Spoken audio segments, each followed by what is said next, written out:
Okay, let's jump right into this explainer. We're going to completely flip how you look at creating a custom reef tank. Did you know a lot of beginner saltwater setups actually fail within that first year? Yeah, it's true. It's usually because people think setting up an aquarium is just buying the biggest glass box that fits in the living room and tossing some salt water in it. But today, we're ditching that mindset entirely. Instead, we're going to look at the meticulous process of actually engineering a stable, thriving underwater ecosystem from the ground up. Here is our engineer's blueprint for today. 1. Goals and real constraints. 2. Footprint and filtration strategy. 3. Lighting, flow, and plumbing. 4. Scaping and water chemistry. 5. Cycle, test, and fine-tune. And 6. Adding livestock and maintenance. Just to give you a quick bird's eye view, look at how this build timeline actually plays out. Notice how it literally takes weeks, sometimes months, before a single piece of life enters the tank. We plan on day 1, build during week 1, cycle the water for nearly a month, and we only start stocking livestock after month 2. It's a huge reminder that patience is everything here. Success in this hobby is a methodical journey, definitely not an overnight sprint. All right, let's kick things off with Section 1, Goals and Real Constraints. Before you even think about buying a single piece of equipment, you have to answer this one fundamental question. What does your success actually look like? Are we talking a laid-back, mixed reef, an LPS-focused tank, a super demanding SPS-dominant display, or maybe a soft coral setup? Figuring this out up front is absolutely crucial, because it dictates whether your system is going to be relatively beginner-friendly or a high-maintenance beast. Every single hardware choice hinges on this exact goal. Now, what's really interesting here is that this forces you to think like an architect. You can't just focus on the pretty fish. You have to measure your real-world physical constraints. Where is the tank going? What are your available power outlets? Do you have nearby plumbing for sumps or automated top-offs? And crucially, do you have enough space for service access? Your final design has to be built around everyday usability, just as much as looks. Because let's be real, if you can't comfortably reach the back of the tank, you're just not going to clean it. Moving right along to Section 2, Footprint and Filtration Strategy. When you're picking out the tank's dimensions, you'll quickly realize that shape totally dictates function. Taller tanks? They offer amazing vertical space for coral growth, sure, but they require really careful planning for light penetration, and reaching down deep for maintenance is a total pain.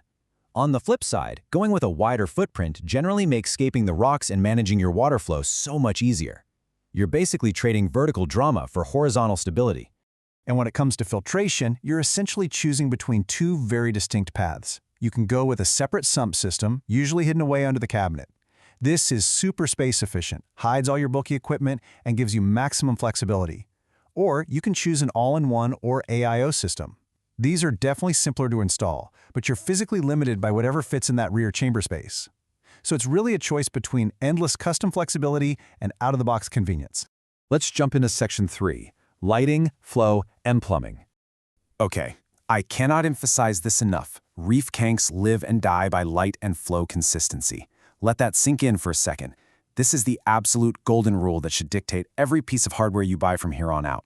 You aren't just lighting up a room or stirring some water, you're literally providing the artificial sun and ocean currents. Without consistent light and water movement, even a $10,000 setup is gonna fail. So the big takeaway for flow is that you want multiple directions to completely eliminate dead spots. The goal is to combine a primary wave with secondary circulation. Why? To keep all that nasty detritus suspended in the water column so your filters can actually catch it. And just as importantly, this makes sure your corals get their vital nutrients gently, without blasting their delicate tissue with a direct jet of water. We want chaotic, random flow, not a fire hose. Just like a house needs safe wiring and solid pipes, your tank needs rock-solid plumbing and safety details built right in.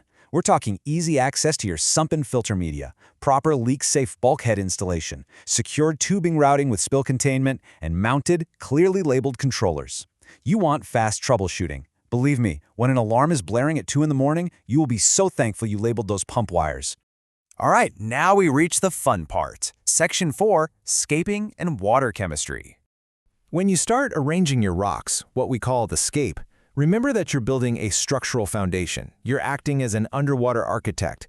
You want to build rockwork that supports good flow lanes and naturally creates realistic low, medium, and high coral zones. You also have to leave some negative space for future growth while making sure the whole structure is totally secure. You do not want anything shifting around when you're in there doing routine maintenance. This brings us to a massively important concept: biological filtration. This means establishing beneficial bacteria and totally stable water chemistry before you even think about adding any livestock. Starting off with a high-quality salt mix and a water source you actually trust is step one in cultivating this invisible engine that your entire ecosystem is going to rely on. Which naturally leads us to Section 5, cycle, test, and fine-tune. You've got to plan your testing schedule early and relentlessly track your key parameters. We're looking at salinity, temperature, alkalinity, calcium, nitrate, and phosphate. These numbers are basically the dashboard of your tank. They tell you exactly what is happening invisibly within that water column. Now, a single weird test result shouldn't send you into a panic. As successful reef engineers, we want to watch the long-term data trends rather than overreacting to single readings. Chasing numbers will usually cause way more harm than good. And if you're setting up automated dosing to manage those chemicals, start it very, very slowly to prevent overshooting your targets. Use this cycling phase to thoroughly validate your equipment operation. Kick the tires a bit. Confirm your protein skimmer's performance. Verify that your heater control is completely stable. Ensure those return pumps are operating smoothly, and double-check that your flow patterns still make sense around your new rockwork. You want to make sure everything runs flawlessly before a single fish touches that water. Finally, the moment we've been waiting for. Section 6, adding livestock and maintenance. The restraint you show right now is going to pay off massively down the road. You need to stock gradually, beginning with hardy species, while your biological system matures. Hold off and add those really demanding corals only after your biological foundation has proven it can actually handle the increased feeding and nutrient loads. If you rush it, the entire system can easily crash. To keep those parameters completely stable and prevent any stressful nutrient swings, you have to lock in a strict routine. Step 1, perform scheduled water changes. Step 2, replace your filter media. Step 3, clean the glass. And Step 4, execute routine equipment checks. Once these 4 essential steps become a habit, the tank practically runs on autopilot. So, I'll leave you to ponder this final question. By carefully matching your equipment, flow, and husbandry to your specific goals, have you actually engineered a stable system designed to thrive, or are you just waiting to correct early mistakes? Because realizing that a custom reef is a complex, interconnected machine that you purposely build, that is the real secret to long-term aquatic success. Thanks for joining me on this explainer, and good luck engineering your own incredible ecosystem.